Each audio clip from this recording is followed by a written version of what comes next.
Allez, on va faire tout de suite le point sur les ventes et les achats d'appartements et de maisons, car les visites, oui, ont redémarré.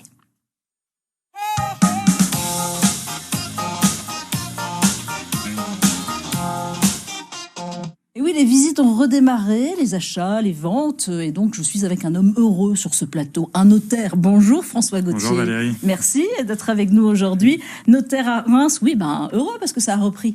Oui, ça a repris depuis une semaine. Ouais. Pendant toute la durée du confinement, pendant un mois, les visites étaient interdites, tant pour les agences que les notaires, que les particuliers. Et là, depuis une semaine, les visites ont pu reprendre avec des contraintes, évidemment. Bien sûr. Des restrictions, mais néanmoins, ça a repris. Bon, moi j'ai entendu qu'il y avait il y a des visites virtuelles qui se faisaient pendant cette période pour pouvoir visiter, mais virtuellement. C'est jamais facile, un appartement, une maison. J'ai même entendu qu'il y avait des Parisiens qui avaient acheté en Bretagne juste sur une visite virtuelle. C'est possible, ça? Alors ça reste anecdotique. Mais vous n'avez pas eu cet exemple. Alors c'est vrai que les visites virtuelles, on les faisait déjà. On l'a mis en avant pendant cette période où les visites étaient interdites. Et ça permet aux clients d'avoir une première approche, de pouvoir sélectionner leurs biens par des photos et par des vidéos qui sont prises dans les appartements, dans les maisons. Mais bien entendu, rien n'empêche de la vraie visite, de voir de ses propres yeux le bien. Évidemment. Alors, qu'est-ce qui est autorisé actuellement? Parce qu'on parle justement acte notarié, visite immobilière. Qu'est-ce qui est autorisé pendant ce confinement? On est toujours en confinement, là, jusqu'au 15. Alors, durant le confinement, les études sont restées ouvertes. Oui, mais là, on est encore en confinement, même si vous avez le droit de visiter, bien sûr. De faire visiter. Alors, pendant la première période du confinement, les visites étaient interdites, mais les études restaient ouvertes. On pouvait recevoir nos clients quand la présence des clients était indispensable pour la signature d'un acte. Vous savez, il y a certains actes qu'on peut signer à distance, où la présence n'est pas obligatoire devant le notaire, par procuration. Donc là, on le privilégiait, les procurations. On faisait des vidéoconférences avec nos clients pour quand même leur expliquer la teneur des actes qu'ils allaient signer, mais on pouvait les faire à distance. Il y a d'autres actes où là, il faut que la présence physique du client soit avec le notaire dans son étude. Donc là, on avait encore le droit de recevoir les clients, mais uniquement pour ces actes où la présence était obligatoire. Ça, on avait le droit de le faire. Quelques exemples. Alors ça, ce sont les actes qui sont importants, tels que les donations, par exemple, où vous dépossédez. Là, il faut être chez votre notaire. Les actes d'hypothèque, les prises d'hypothèque. Si vous hypothéquez votre maison, il faut que ce soit fait devant votre notaire. Certains actes de vente, quand vous achetez sur plan, vous savez, un immeuble en état futur d'achèvement. Là, il faut également être en présence physique de son notaire. Et alors, on peut le faire donc par procuration, par visioconférence, par des actes à distance. Les ventes classiques, là, peuvent se faire à distance, par procuration. Et on explique les actes par téléphone, par visioconférence à nos clients. Donc là, les visites, c'est possible. On vous appelle et on peut rapidement visiter un appartement. Bien sûr. Alors, on a des contraintes. La visite doit se faire avec une seule personne. Ah oui. On ne peut pas faire des visites avec un couple, une seule personne. On doit faire 2 visites.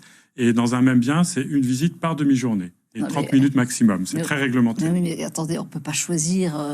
Alors, il faudra faire 2 visites, Valérie. D'accord, donc je laisse mon mari, je visite, et votre mari vient l'après-midi. Ah d'accord, et mon mari revient. D'accord, donc ça vous fait double boulot quand même. Voilà, ça fait plus de visites, effectivement. Bon, voilà. On voulait en parler, justement, savoir comment ça se passe, on se posait des questions. Comment se ressent, justement, le marché immobilier actuellement? Alors, le marché immobilier, l'année 2020 était très particulière. On a eu le premier confinement qui avait complètement stoppé le marché, mais on a eu un très beau rattrapage après, et plus qu'un rattrapage, il y a eu une vraie dynamique pendant tout l'été. Tout le monde voulait partir à la campagne, tout le monde voulait changer de la d'appartement, de maison.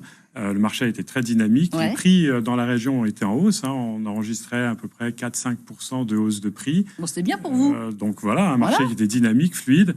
À la rentrée, petit coup de frein, parce qu'il y avait moins de biens sur le marché, forcément. Tout s'était vendu pendant l'été. Et puis là, on a eu ce confinement. Là, ça redémarre. Mais doucement quand même. Mais on est dans une période qui est aussi les personnes sont traditionnellement... par rapport à cette crise justement, en se disant, je suis peut-être au chômage partiel, il y a peut-être des risques. Voilà, mais ça on l'avait pas ressenti après le premier confinement. On le ressent peut-être plus aujourd'hui. C'est une période qui est moins favorable aux ventes immobilières aussi.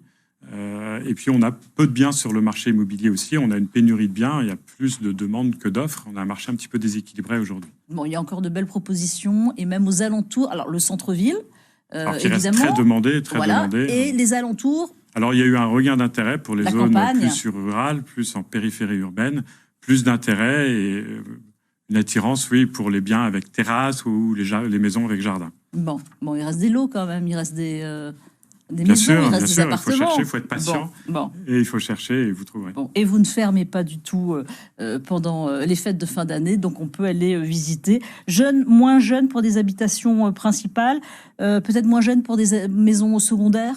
Alors, pour les visites, en revanche, les visites sont réservées uniquement pour les résidences principales. D'accord. On ne peut pas visiter pour une résidence secondaire ou un bien d'investissement. Bon, merci beaucoup l'instant. François. Pour l'instant, il faut être patient. Merci beaucoup François Gauthier d'être venu avec nous et d'avoir répondu à mes questions. Merci à vous deux.